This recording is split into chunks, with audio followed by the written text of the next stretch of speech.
Hello दोस्तों, नमस्कार। आपके अपने यूट्यूब चैनल पर आपका स्वागत है। इस वीडियो में हम बात करेंगे कई सारी इंपॉर्टेंट खबरों के बारे में जिनकी वजह से सुबह बाजार के ऊपर असर पड़ेगा। साथ ही अमेरिका से कुछ बड़े अपडेट सामने आ रहे हैं ईरान युद्ध को लेकर। एएसएम लिस्ट का सर्कुलर भी आया है, कई सारी कंपनियों के रिजल्ट आए हैं जिनका रिएक्शन सुबह बाजार के ऊपर देखने को मिलने वाला है। वीडियो शुरू करने से पहले कहना चाहूँगा, अगर किसी ने चैनल पर फर्स्ट टाइम विजिट किया है तो चैनल को सब्सक्राइब कर लें और बेल आइकन को ज़रूर दबा लें। वीडियो की शुरुआत करेंगे अमेरिका के बाज़ारों से, डाउ जोन्स से। अमेरिका के बाज़ारों में प्रेशर है, लाल निशान में अमेरिका के बाज़ार देखने को मिल रहे हैं, लेकिन निचले लेवल से देखा जाए तो अच्छी खासी रिकवरी भी देखने को मिल रही है। लगभग कह सकते हैं दोस्तों 400 पॉइंट के आसपास डाउ जोन्स रिकवर होकर बंद हुआ है। गिरावट काफ़ी ज़्यादा थी, 48,861 पॉइंट का डाउ जोन्स ने लो बनाया था। नैस्डैक की अगर बात की जाए, यहाँ पर भी रिकवरी के साथ में क्लोजिंग देखने को मिली है। इसमें भी काफ़ी ज़्यादा हमें प्रेशर देखने को मिल रहा था। अब ये दोस्तों गिरावट क्यों हुई है, हम लोग को फिर से दोस्तों अब कह सकते हैं कि तनाव की खबरें बढ़ते देखने को मिल रही, जिसकी वजह से गिफ्ट निफ्टी भी थोड़ा बहुत हम लोगों को लाल निशान में देखने को मिल रहा है। साथ ही ब्रेंट क्रूड के प्राइस बढ़ते देखने को मिल रहे हैं और $106 प्रति बैरल के आसपास थे। $107 प्रति बैरल को इसने क्रॉस भी किया था। अभी भी $105 के आसपास ये चल रहा है। तो ब्रेंट क्रूड बढ़ रहा है, तो ये कहीं ना कहीं दुनिया भर के लिए चिंता की बात है। अब खबर क्या है दोस्तों, खबर जो हमें देखने को मिल रही है, खबर यह है तेहरान को यानी कि ईरान को दोस्तों ट्रंप की तरफ से चेतावनी दी गई है। साथ ही यूएस का जो एयरक्राफ्ट कैरियर है वो भी हम लोग को दोस्तों मिडिल ईस्ट में पहुंचता हुआ देखने को मिल रहा है। ये तीसरा यूएस का एयरक्राफ्ट कैरियर देखने को मिल रहा है। साथ ही ट्रंप की तरफ से ऑर्डर दे दिए गए हैं यूएस की नेवी को शूट एंड किल के, यानी कि जो भी वहाँ पर माइन बिछाने का काम करेगा उसके ऊपर हमला किया जाएगा। एक और दोस्तों हम लोग को न्यूज़ ये भी देखने को मिली, ईरान की मीडिया के हवाले से खबर है कि ईरान के ऊपर यानी कि तेहरान के ऊपर दोस्तों ब्लास्ट होते देखने को मिला था और इसकी वजह से ईरान का एयर डिफेंस सिस्टम को एक्टिवेट कर दिया गया। तो कहने का मतलब ये है कि फिर से हम लोग को तनाव की सिचुएशन देखने को मिल रही है और इसी वजह से हम लोग को डाउ जोन्स में काफ़ी ज़्यादा उतार चढ़ाव देखने को मिला है। हालांकि ट्रंप की तरफ से ये भी खबरें हमें बीच में देखने को मिली थी कि कल तक कोई ना कोई एक पॉजिटिव खबर आ सकती है। बार बार बयान बदले जा रहे हैं, तो ये कहीं ना कहीं एक अनिश्चितता का माहौल पैदा कर रहा है। तो ये हम लोग को कुछ बड़े डेवलपमेंट देखने को मिल रहे हैं। सुबह तक खबरें बदल सकती हैं और भी अपडेट आ सकते हैं, तो उसके अकॉर्डिंग हमें बाज़ार के ऊपर रिएक्शन देखने को मिल जाएगा। इन्फोसिस के ऊपर नज़र रखनी, इसके आए हैं Q4 के रिजल्ट अगर देखें तो बाज़ार के अनुमान के आसपास हैं। पैट कंपनी का 28% बढ़कर आया है क्वार्टर ऑन क्वार्टर के बेसिस पर 8,501 करोड़। स्ट्रीट यानी कि बाजार में जो भी अनुमान था उसी के आसपास है। कंपनी की गाइडेंस ग्रोथ हालांकि घटते देखने को मिली है, 1.5% से लगभग 3.5% तक का इन्होंने दोस्तों ग्रोथ का अनुमान जताया है। तो ये कहीं ना कहीं एक कंसर्न रहा है और इसी वजह से हम लोगों को इन्फोसिस में गिरावट का माहौल देखने को मिला। अमेरिका के बाज़ारों में जो इन्फोसिस का ईडीआर है वहाँ पर 4.25% तक की गिरावट देखने को मिली है। तो इस वजह से सुबह हमारे बाज़ारों में भी इन्फोसिस काफ़ी फोकस में देखने को मिल जाएगा। LTI माइंट्री की बात करेंगे, इसके भी हमें रिजल्ट देखने को मिले। इस कंपनी के रिजल्ट भी अगर देखें तो अनुमान के आसपास ही हमें इसके रिजल्ट देखने को मिल रहे हैं। तो ये कंपनी भी काफ़ी ज़्यादा फोकस में रहने वाली। कंपनी का पैट 45% तक बढ़कर आया। दोस्तों अगेन कहूँगा कि IT कंपनियों के जो रिजल्ट है वो क्वार्टर ऑन क्वार्टर के बेसिस पर पढ़े जाते हैं, तो इसलिए क्वार्टर ऑन क्वार्टर के बेसिस पर 45% की ग्रोथ देखने को मिल रही है। इस बार कंपनी ने 1387 करोड़ का पैट रिपोर्ट किया, अनुमान 1375 करोड़ का था, उससे बेहतर है। कंपनी का रेवेन्यू 11,291 करोड़ रहा है, अनुमान 11,155 करोड़ के आसपास था। कंपनी का पैट 45% तक बढ़कर आया, मार्जिन वगैरह भी ठीक ठाक हमें देखने को मिले। तो कहीं ना कहीं कह सकते हैं कंपनी ये भी काफ़ी फोकस में रहने वाली है। बात करेंगे टाटा कैपिटल के बारे में, इस कंपनी के काफ़ी दमदार रिजल्ट आए हैं। इससे पहले HDFC ग्रुप की कंपनी HDB फाइनेंशियल के काफ़ी अच्छे रिजल्ट थे। अब टाटा कैपिटल ने भी काफ़ी ज़बरदस्त रिजल्ट रिपोर्ट किए हैं। कंपनी का नेट पैट दोस्तों 80% तक बढ़कर आते देखने को मिला है और अगर कंपनी का ओवरऑल चीज़ें देखा जाए तो काफ़ी अच्छी ग्रोथ देखने को मिली है। तो दोस्तों ये कंपनी भी काफ़ी बाजार के रडार पर रहने वाली है। कंपनी का अगर AUM देखें, ये 28% तक बढ़कर आते देखने को मिला, 2.5 लाख करोड़ के पार। साथ ही कंपनी ने डिविडेंड का ऐलान भी किया। कंपनी के मार्जिन भी काफ़ी अच्छे तरीके से बढ़कर आते देखने को मिले हैं। NII की बात करें, ये भी 28% तक बढ़कर आई, 3,127 करोड़ के आसपास, जो पहले 2,438 करोड़ की थी। AUM भी काफ़ी ज़बरदस्त तरीके से बढ़कर आया। कंपनी ने 57 पैसे का डिविडेंड का ऐलान किया है। तो टाटा कैपिटल के ऊपर हम लोगों को काफ़ी रिएक्शन भी देखने को मिल जाएगा।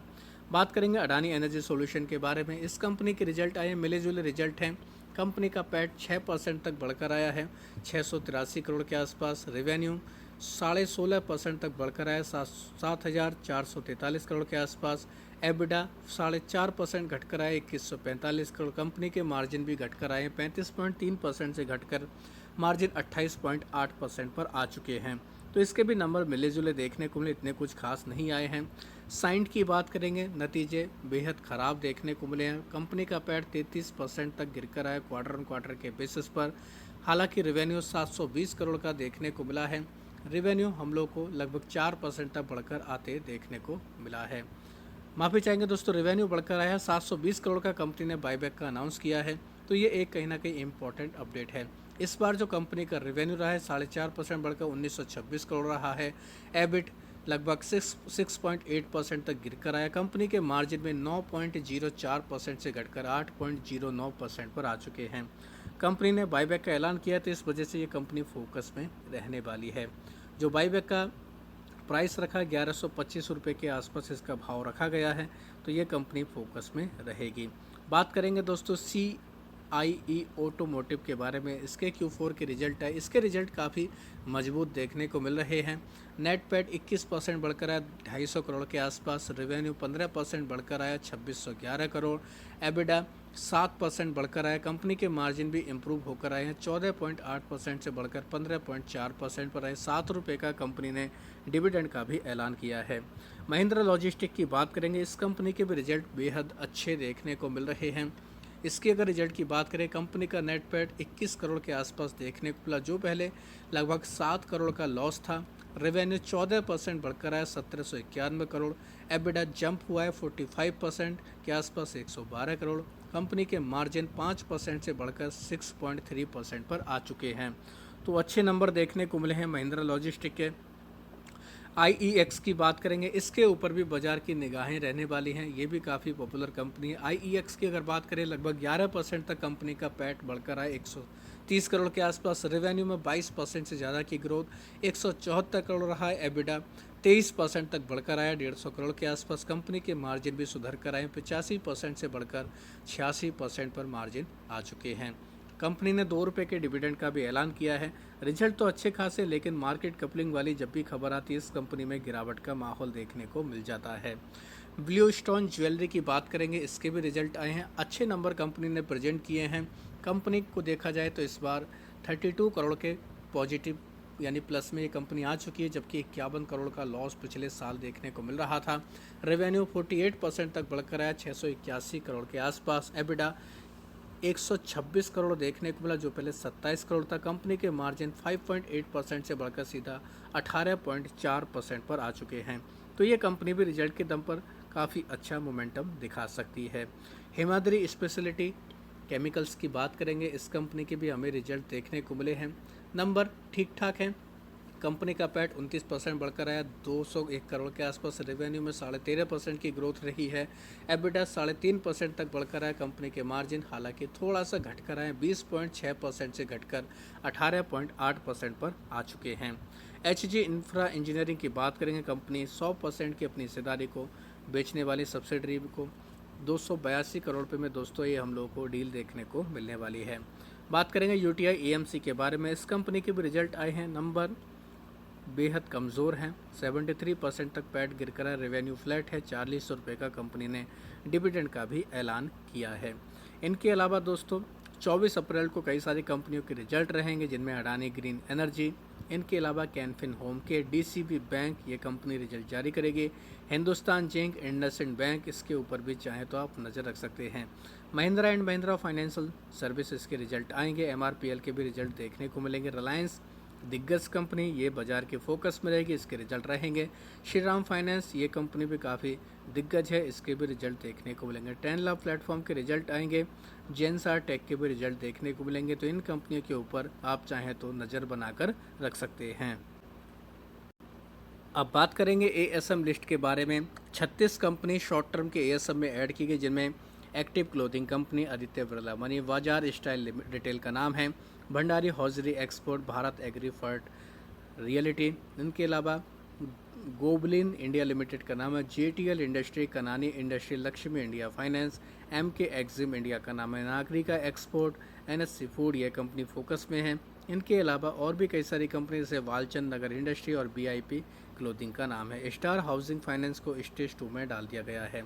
शॉर्ट टर्म से देखा जाए 26 कंपनियां बाहर निकली हैं, जिनमें चेक पॉइंट ट्रेंड का नाम है, गालंत इस्पात, काननगो फाइनेंसरी, कर्णावती फाइनेंस का भी नाम है, किसान परिवार इंडस्ट्री, मंकासिया स्टील, निधि ग्रेनाइट्स का नाम है, टीआईएल लिमिटेड, इनके अलावा yes high voltage, जैनित steel pipe, इनको बाहर निकाला गया है।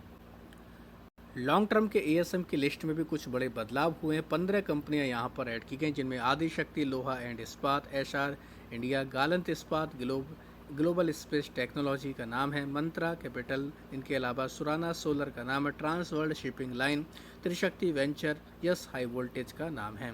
3 कंपनी हायर स्टेज में, यानी कि स्टेज 1 से स्टेज 2 में, जिनमें panther industrial product, rotographic India, sigma advance system का नाम है।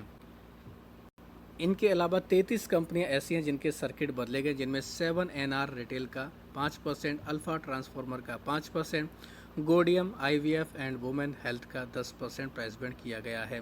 इंडोटेक ट्रांसफॉर्मर का 5%, JNK इंडिया, जेटीएल इंडस्ट्री का 10% प्राइस बैंड रहेगा। इनके अलावा प्रोमैक्स पावर की अगर बात की जाए तो इसका प्राइस बैंड दोस्तों 10% तक किया गया है। क्वालिटी पावर इलेक्ट्रिकल इक्विपमेंट का 10%, RTS power corporation, Rudra gas enterprise का 10% प्राइस बैंड किया गया है। इनके अलावा और भी कई सारी कंपनियां हैं, देख सकते हैं आप लोग। यूएसजी टेक सॉल्यूशन, इसका प्राइस बैंड 10%, विनिल केमिकल का 10% और जोडियक एनर्जी, इसका भी प्राइस बैंड 10% कर दिया गया है। तो ये सारे बदलाव सुबह बाजार ओपन होने पर हो जाएंगे। आप चाहें तो इनको डिटेल में जाकर पढ़ सकते हैं। वीडियो अगर आपको पसंद आया तो चैनल को सब्सक्राइब कर लें और बेल आइकन को ज़रूर दबा लें।